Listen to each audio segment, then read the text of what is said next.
আসসালামু আলাইকুম। আজকে আমি রান্না করব করলা ভাজি, বেগুন আর মূলা দিয়ে, শুটকি দিয়ে, সাথে শাকও আছে।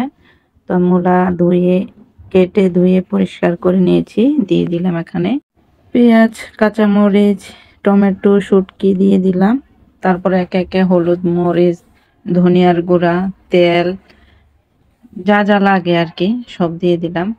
এটা দিয়ে আসলে শুটকির তরকারি একটু ঝালের পরিমাণ একটু বেশি দিতে হয়, তাহলে তরকারির ফ্লেভারটা মানে টেস্টটা অনেক বেড়ে যায়। এটা শুটকি যে কোনো তরকারিতেই। তো এটা আসলে এটা শেরপুরের বিখ্যাত একটা তরকারি।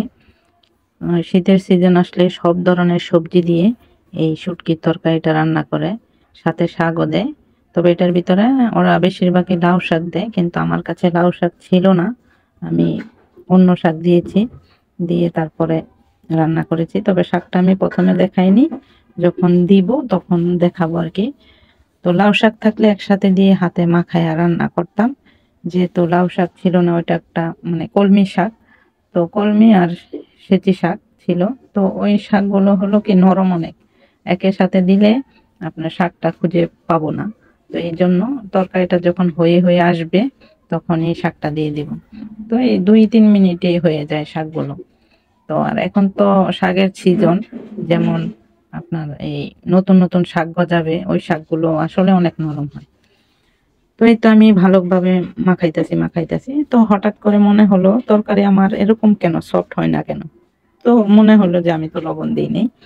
তো সব শেষে আসলে একটু লবণ দিয়ে দিছি, মনে হয়েছে তখন, দিয়ে আমি ভালোভাবে মেখে আবার একটু ভালোভাবে মেখে নিছি। তো নেওয়ার পরে মনে হলো আমার তেল মনে হয় আমি একটু কম দিছি, তো আমি কড়াইতে একটু তেল দিয়ে দিছি আবার, যেহেতু তেলের পরিমাণ কম দেওয়া যাবে না, কারণ এসব তরকারির ভিতরে একটু তেল যদি একটু বেশি হয় তাহলে একটু ভালো লাগে। তো আমি হাত ধোয়া পানি দিয়ে দিছি, অতটা বেশি পানি দিই নাই, দিয়ে আমি ঢেকে রাখছি। তো এই তো আবার নাড়াচাড়া দিয়ে দিচ্ছি। এখন নাড়াচাড়া দিতে দেখি অনেকগুলো পানি, কারণ এখন সবজি থেকে পানি উঠছে। তো আবারও ঢেকে দিলাম, দিয়ে তারপরে আবার কিছুক্ষণ পর আবার নাড়াচাড়া দিয়ে দিব। দেখেন দেখতেই মাশাআল্লাহ অনেক সুন্দর হয়েছে। এই যে এখন আমি শাকগুলো দিয়ে দিলাম। শাকগুলো দেওয়ার পরে আবার একটু ঢেকে দিব, কারণ এখন তো শাক দিয়েছি, এখন নাড়াচাড়া দেওয়া যাবে না। এই একটু নোয়ার পরে আমি নাড়াচাড়া দিয়ে শাকগুলো নিচে দিয়ে দিব, সবজিগুলো উপরে উঠাই দিব। এই তো এইভাবে নাড়াচাড়া দিতে থাকবেন। দিয়ে আসলে এই তরকারিটা বেশি নরম করলে আর কি মজা হয় না তেমন একটা। 100% থেকে আপনার 90% সিদ্ধ করবেন, 10% সিদ্ধ করবেন না, তাহলে তরকারিটার টেস্ট বেড়ে যাবে। তারপর আবার এই তরকারিতে মানে ঝোল ঝোল মানে থাকা যাবে না, একেবারে শুকনা শুকনাই এই তরকারিটার স্বাদ হয় আর কি।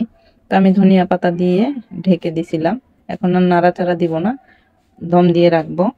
এই তো আমার তরকারি হয়ে গেছে। সবাই ভালো থাকবেন, সুস্থ থাকবেন। আমার ভিডিওটা যদি ভালো লেগে থাকে অবশ্যই কমেন্ট করবেন এবং শেয়ার করে দিবেন। আসসালামু আলাইকুম।